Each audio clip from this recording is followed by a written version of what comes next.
My girlfriend said, "I need space," while sharing location pings from his bedroom. I just laughed. Not like a big, dramatic movie villain laugh, more like one short exhale that came out as this ugly half-chuckle, half-sob while I stared at my phone screen. The text bubble with her "I need space" was still blue and fresh, my reply bubble empty, and right above it, the little map from Find My Friends sat there, smug as hell. A tiny dot with her initials, ML, wasn't anywhere near the space she claimed to need, her parents' place, or her best friend's apartment, or even the yoga studio she liked to name-drop, but in a quiet residential street 2 suburbs over. Same place it had been pinging every night that week. Same coordinates that, when I dropped them into Google Maps, gave me a street view of a brick duplex with a black Mazda out front, and a number I recognized from a contact in her phone, LUCAS. I wasn't laughing because it was funny. It was more that my body had to release something, and crying felt too on the nose. I was sitting cross-legged on the end of the bed we'd put together from that flat-pack nightmare, wearing the same t-shirt I'd had on when she left that morning. Hers, actually, some faded festival shirt that had survived 100 washes. My hands were shaking so badly that the phone kept wobbling in my grip, making the little blue dot dance on the map. I stared at the screenshot I'd just taken, her "I need space," the timestamp, the map with his address, and felt this weird, hollow calm spread out from my chest like someone had just opened a window in a stuffy room. I thumbed over to our message history, read through the last couple of days of her increasingly distant texts, then glanced back at that dot in his bedroom and let out another small, bitter laugh. Space, sure. We'd been together almost 4 years when my girlfriend decided space meant the 16 square meters of a guy's room she'd told me not to worry about. I'm 28M and she's 27F for context. I'm writing this from my brother's spare room, surrounded by boxes that still smell like our old apartment, because my brain won't shut up about it and my friends are all out of new ways to say, "You're better off, man." I don't know if I'm looking for advice, or just a place to dump the timeline so I can stop replaying it every night. But every time I think back to that blue dot in his bedroom, the part of me that spent months wondering if I was paranoid wants a record that I wasn't actually losing it. We met in very boring circumstances, which I guess makes the messy ending feel even more surreal. No dramatic meet-cute, no spilled coffee, no broken-down car on the freeway. Just 2 people sitting opposite each other in a shitty open-plan office, lit by fluorescent lights and surrounded by dying pot plants and passive-aggressive printer notes. I just started as a junior analyst at this mid-sized logistics company. She, Mia, worked in customer support. Our desks were close enough that we could hear each other's pointless phone scripts word for word. For the first week, she was just the girl with the messy bun who apologizes too much on calls. Then one Thursday afternoon, the system crashed. The entire office got booted out of our software, and suddenly there was forced social interaction, as everyone awkwardly stood around waiting for it. I was scrolling aimlessly through my phone when she leaned over the partition and said, "Got any good memes?" I looked up thrown. "I mean, memes are subjective," I said. "Do you prefer chaotic or wholesome?" She snorted. "Anything to drown out Karen on line 3 telling me her palate is the most important palate in Australia." So I held my phone up and showed her the most recent stupid thing my brother had sent me, a picture of a cat sitting in a box of bananas with the caption, "When you accidentally get imported with the produce." It wasn't even that funny, but she laughed like it was, this sudden, bright sound in the stale office air. After that, it was small stuff, joking about customers, swapping playlists, me fixing her Excel formulas while she threatened to name her firstborn after me if I could make the spreadsheet stop yelling value at her. We started getting coffee together on breaks. She'd steal my pens, I'd pretend to be annoyed, you know how it goes. We didn't officially start dating until the office Christmas party. She wore this dark green dress that made her look like a forest elf and drank exactly 2 glasses of champagne before announcing she loved me platonically. Later, outside, while she warmed her hands on a cigarette she was only having because it's Christmas, she said, "If you don't kiss me tonight, I'm going to assume you hate fun."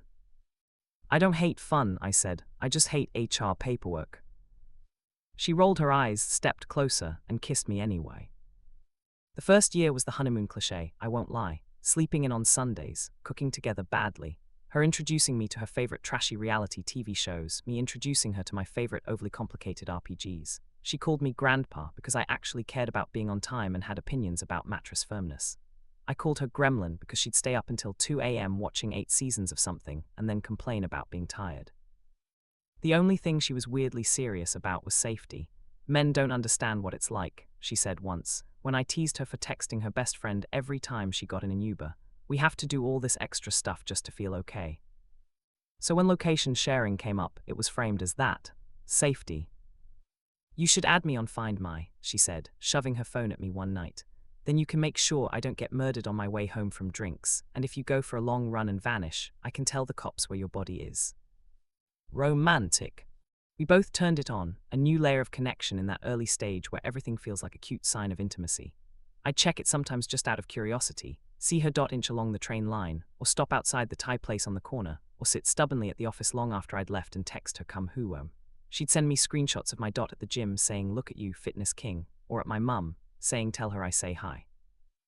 It was a joke, a comfort, a modern relationship thing. I never thought I'd end up zooming in on that stupid map like some cliché, crazy boyfriend. We moved in together after 2 years. The company did one of those restructures that basically meant, we're firing you but calling it redundancy so it sounds nicer, and I suddenly had a payout and nowhere to be from 9 to 5. She was the one who said, maybe this is the universe telling us to upgrade from your shoebox. We found a small one-bedroom place above a hairdresser, peeling paint, dodgy hot water. Ugly beige carpet, but it had big windows and a tiny balcony where you could just see the tops of trees. We painted one wall blue, argued about where to put the TV, and bought a second-hand sofa that smelled faintly of someone else's dog. It was ours. That first night in the new place, we slept on the floor on just the mattress, too exhausted to build the bed. She fell asleep halfway through explaining her vision board for the apartment. I lay there listening to her breathe and thought, this is it. This is my person. I still think that was true. She was my person. She just eventually wanted to be someone else, too, apparently. The first time I heard about Lucas, he was just a name in a story.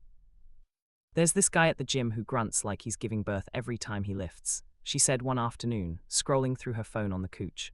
Everyone's scared of him, but he asked me to spot him today, and then apologized for being an obnoxious meathead. He was actually kind of sweet. I made some joke about Jim Bross. His name popped up more over the next few weeks. Lucas says he used to work at our company before he moved into PT. Lucas recommended a stretch for my back that felt amazing. Lucas thinks our landlord is ripping us off on rent. I finally met him, sort of, when I went to pick her up after a late workout. I was early, so I stood awkwardly by the vending machine pretending not to stare at people while they deadlifted. Mia waved me over and introduced us. This is Ryan, she said, the boyfriend who eats 2-minute noodles without adding anything. Please judge him. Lucas was taller than me, which I resented immediately on principle. Broad shoulders, that permanent tan some white guys seem to maintain no matter the season, tattoos peeking out under his sleeves. He had one of those easy smiles that makes you feel like you're the only person in the room when it lands on you. Man, you gotta at least crack an egg in there, he said, shaking my hand. Boost that protein. I laughed politely. I'm lazy, not suicidal. He and Mia had that annoying gym people banter, shoving each other lightly, teasing about reps and form. I told myself it was fine. She'd always been outgoing, friendly. It would have been weird if she never talked to anyone else. Still, when we got home that night, I made a joke. So that your new gym husband? I asked, dumping her bag by the door. She rolled her eyes. Don't be gross, she said. He's just a friend. He's actually really supportive about us. Supportive how? I asked. He said it's cool that we live together this young, she said, and that you coming to pick me up is relationship goals. She mimed quotation marks and did his voice badly. Relax, you're the only one who has to put up with my morning breath. That should have reassured me, I guess. It did for a while. The thing about big betrayals is they don't usually arrive out of nowhere. They come after a series of tiny, dismissible moments that you brush off because you don't want to be the bad guy in your own love story. The first real twinge came about 6 months later. Mia started doing evening yoga classes twice a week. It was a new studio, she said, some combo of Pilates and stretch and mindfulness. It's honestly the only thing keeping my back from seizing up at my desk, she said, lacing up her shoes. Her classes went from ending at 7 to 8 to sorry, we grabbed a bite after, don't wait up. I'd watch her on Find My move towards the gym then, glitch apparently because it would stop around the block from where the studio supposedly was. I chalked it up to building interference. Tall concrete, bad GPS. My inner analyst even rationalized it. Location services have a margin of error, don't read into it. One night, though, I was bored and procrastinating cleaning the kitchen, so I zoomed in more. The wasn't on the yoga studio street at all. It was 3 streets over, clustered stubbornly. Around that same duplex I'd seen before when I'd looked up Lucas's PT business. The little label on maps even had his name. Lucas Reed Personal Training, Home Studio. I stared at it, felt my face heat up, told myself it meant nothing. When Mia came home flushed and loose-limbed, smelling faintly of sweat and his cologne, I made a stupid comment. "So how's yoga at Lucas's place?" I asked, aiming for lightness and missing. She froze for a second, just long enough that my stomach dropped, then laughed. "Oh my God, you are such a dork," she said, walking past me to the fridge. "He lives near the studio. We grab food sometimes after class. Do you stalk my location that much?" "It popped up," I said weakly. "It popped up," she repeated, mocking. Then she rolled her eyes. "If you're going to be weird about this, I'll just turn location off. I thought it made you feel better, not worse." That scared me more than the dot. "No, don't," I said quickly. "I'm not being weird, it surprised me." She closed the fridge, her expression softening. "Hey," she said, stepping closer, cupping my jaw. "I love you, okay? I'm not sneaking around. If I wanted to cheat, I wouldn't be dumb enough to leave my location on." That sentence lodged itself somewhere in the back of my brain. At the time, I took it as reassurance. Only later did it start to sound like arrogance. The months after that were a slow boil, 1,000 small adjustments I didn't fully clock at the time. She started dressing nicer for yoga, matching sets, makeup, perfume. I told myself it was for her, for confidence. She tilted her phone away more when she texted, laughing at something, clearing notifications quickly. "Just memes," she'd say if I asked. "You wouldn't get it, it's gym stuff." She got more irritated when I asked when she'd be home. "I'm out, Ryan, not on parole," she snapped once. We fought more, little things, dishes, money, me not getting how stressful her job was, her not getting why I freaked out about job hunting after my redundancy payout ran out. There was always this undercurrent of her being slightly elsewhere, even when she was sitting right in front of me. I thought she was pulling away because she wasn't happy with her life, with where she was. I never let myself think she might be using that unhappiness as a runway to someone else. The week everything really imploded was weirdly normal on the surface. Monday, she worked late, texted me a photo of a takeout salad on her desk with the caption, "Send help." Her dot hovered at her office. Fine. Tuesday, yoga night, dot at Lucas's. I didn't say anything. I'd learned that lesson. Wednesday, she was quiet, scrolling her phone a lot, snapping at me when I asked if she wanted me to pick up anything from the shops. Thursday afternoon, I'd been cleaning the apartment, proper cleaning, the kind where you move furniture and get cobwebs in your hair, when my phone buzzed. It was Mia. "Mia, we need to talk tonight." Classic, those 4 words are never followed by, "about how much I appreciate you."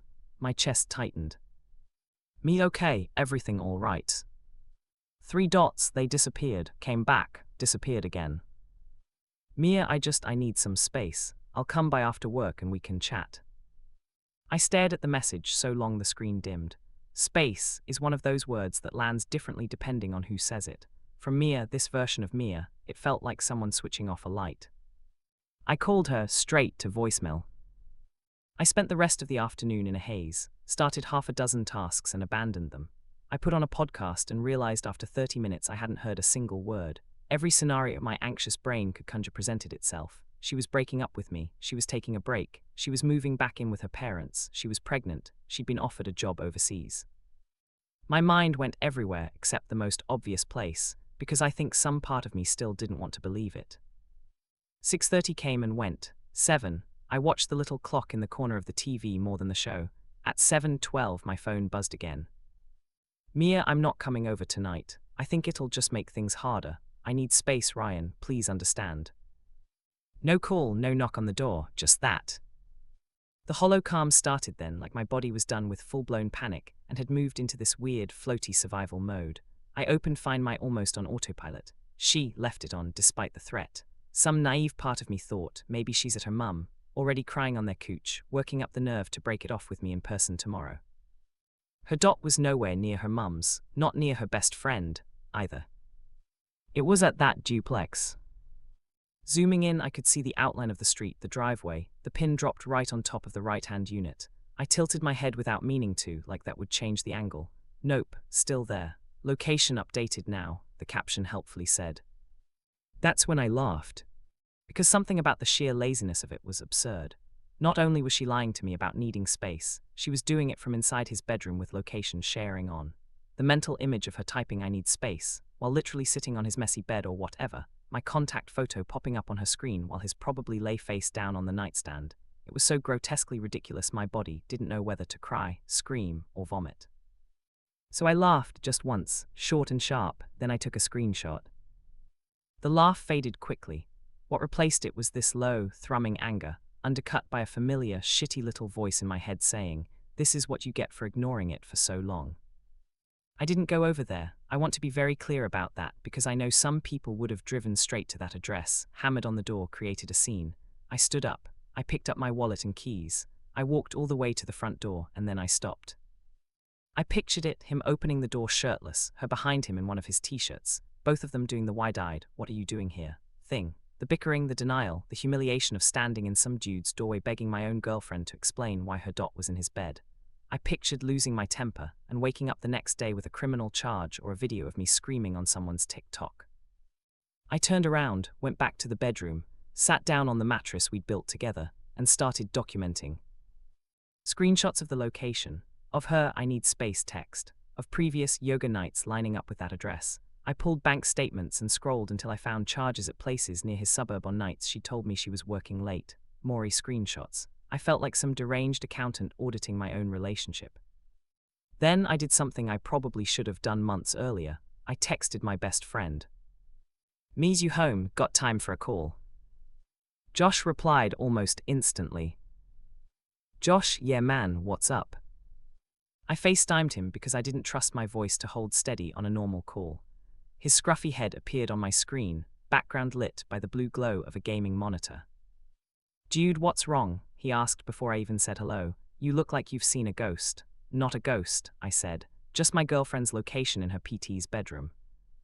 His face went through a series of expressions that would have been funny any other time.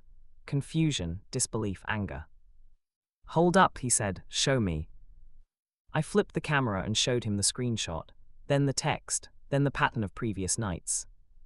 "Fuck," he said softly. "Yup," I said. We sat there in heavy silence for a minute. "So what are you going to do?" he asked eventually. "I don't know," I said. "I want to go over there and I don't even know. But I also kind of feel like I've been living in denial for months and now I've got all the data and I can't unknow it." "You're not crazy," he said quietly, like he knew that was the thing clawing at my brain. "You know that, right? She's the one doing shady shit and telling you you're overreacting." I swallowed, my throat felt raw. I kept telling myself I was being paranoid, I said, that I was reading too much into the location stuff, that if I trusted her, I shouldn't be checking. "Trust isn't you being blind," he said. "Trust is them not putting you in a position where you have to be a detective." We talked for a while, mostly him telling me I wasn't insane, me cycling between numb jokes and sudden flashes of I'm going to throw up.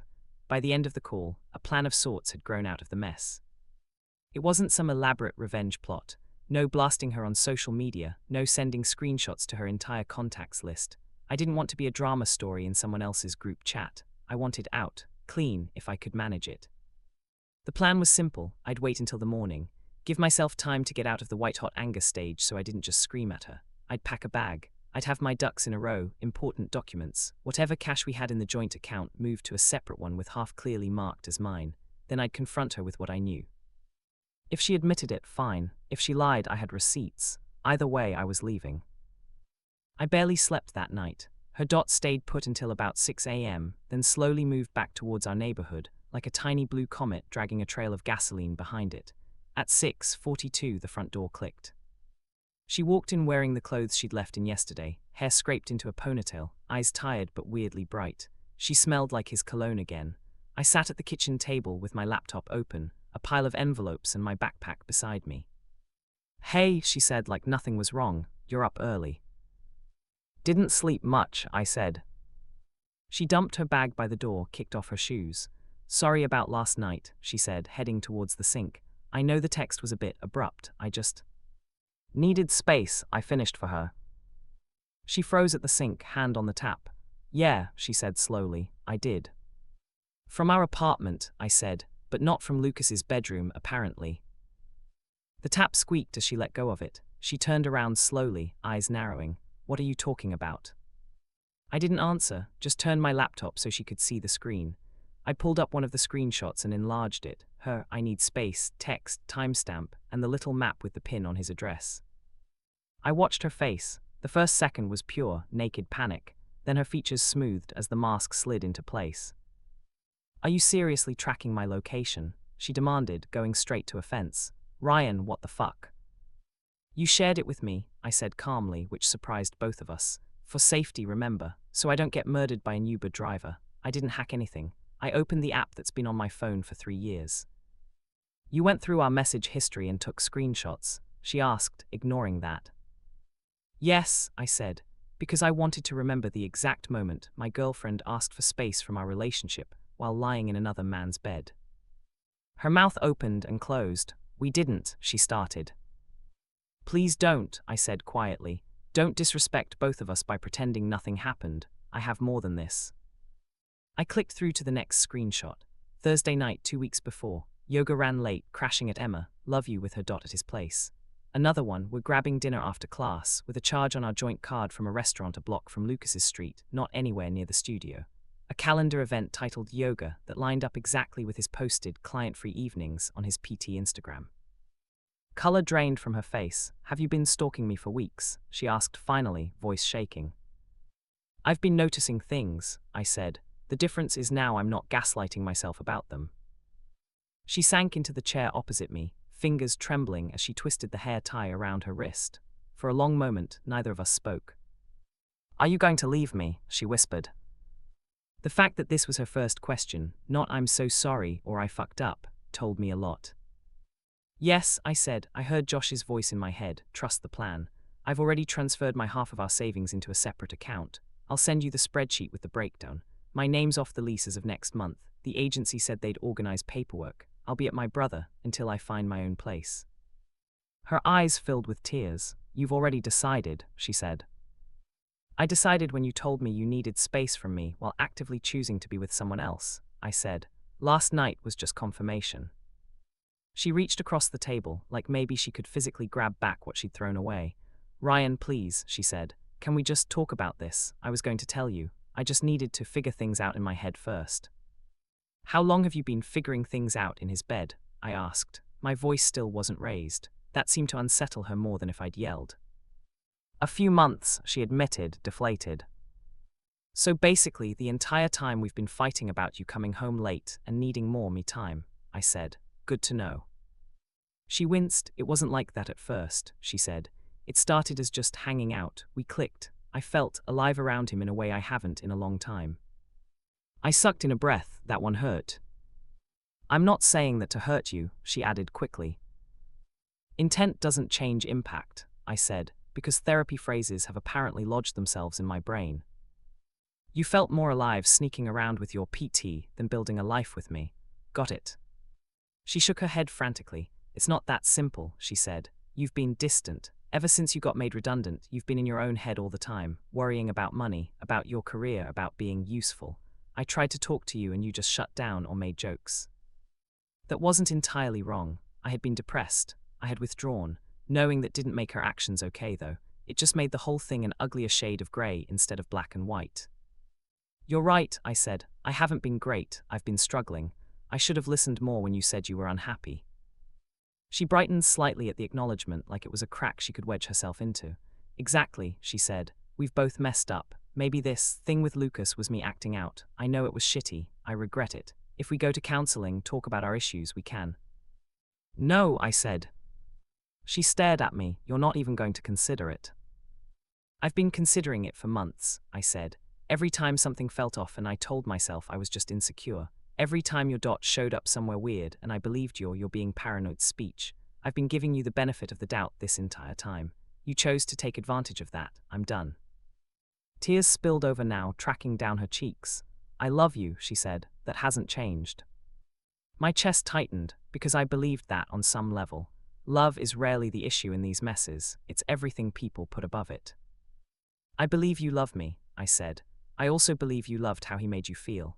And when you had to choose between coming clean to me or continuing to get that high, you chose the high. That's not someone I can build a life with." She covered her face with her hands. Her shoulders shook. For a minute I almost reached out, pure muscle memory. Then I remembered sitting on our bed the night before, watching her dot sit smugly in his bedroom while she texted me about needing space, and my hand dropped.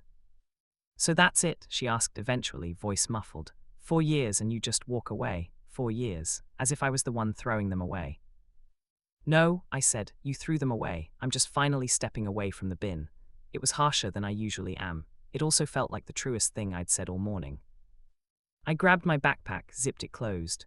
It was heavier than it looked. It had my whole life condensed into laptop, documents, a change of clothes, my passport. I slung it over my shoulder. "I'll come by next week with my brother to grab the rest of my stuff," I said.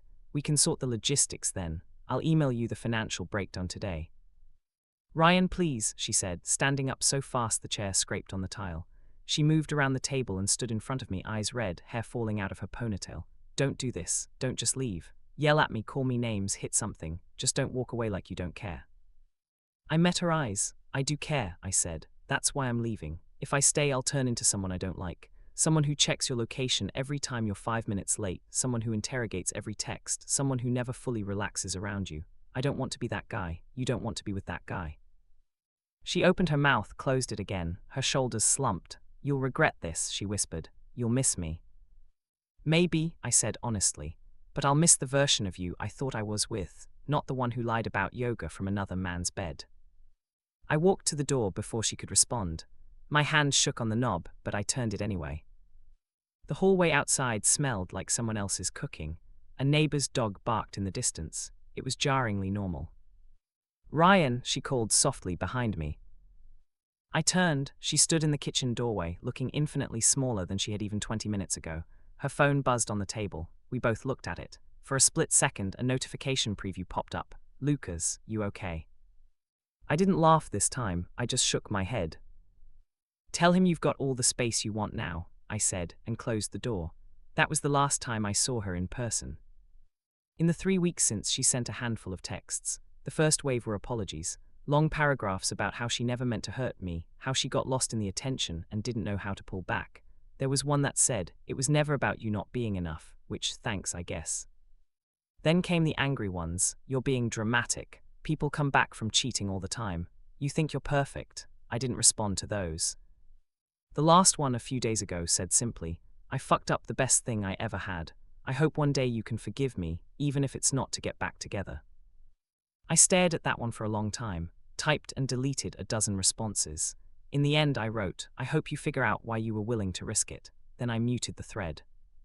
Lucas tried to follow me on Instagram, bizarrely. I ignored it. From mutuals, I've gathered that whatever they had didn't exactly morph into some fairy tale now that I'm out of the picture. Shocking, I know. Apparently, he's not thrilled about being the guy whose house key is attached to a grenade. I told one person from work the bare bones. Mia cheated, we broke up. And by the end of the week, 3 other ex-colleagues had messaged to say they were sorry to hear, and always thought she and Lucas were a bit close. People always see more than you think they do. My family, being good. My mum alternates between wanting to go, have a word with that girl, and making me care packages of food like I've just survived a natural disaster. My brother keeps trying to drag me out to pubs and acting shocked when I don't want to immediately jump back into the dating pool. Therapy has mostly been me realizing how much I'd internalized the idea that asking for basic reassurance made me needy or controlling. How many times I'd let myself be talked out of my own observations because I wanted so badly to be the chilled, trusting boyfriend rather than the jealous stereotype. I still check Find My sometimes, out of habit, then remember I've turned location sharing off for everyone except my mum. There's a weird freedom in that, no more dots to obsess over. Just my own position on the map, slowly moving away from the coordinates of that apartment. People in my life keep saying variations of "you'll find someone better," like that's the ultimate prize. Maybe I will, maybe I won't. Right now my goals are smaller. Get a new job, learn how to cook more than 3 meals, figure out hobbies that aren't just thinking too much. I do miss her in flashes, when a song she loved comes on. When I see a stupid meme, and instinctively go to send it to her before my brain catches up. When I walk past someone in the street, wearing the same perfume. But then I remember sitting on that bed, looking at her "I need space" text next to the map marker in his bedroom, and the way my body chose to laugh instead of scream because the level of disrespect was just absurd. And a different kind of feeling settles in. Not bitterness, exactly.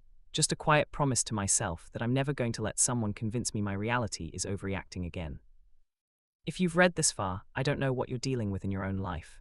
Maybe you're the one hovering over Find My, zooming in on streets you've never been to. Maybe you're the one who sent the "I need space" text while sitting in someone else's sheets and are now wondering if you can have it both ways. All I can say is this. Space isn't something you get to demand from someone you're lying to. It's what they choose for themselves when they finally stop laughing at the absurdity of it all and walk away.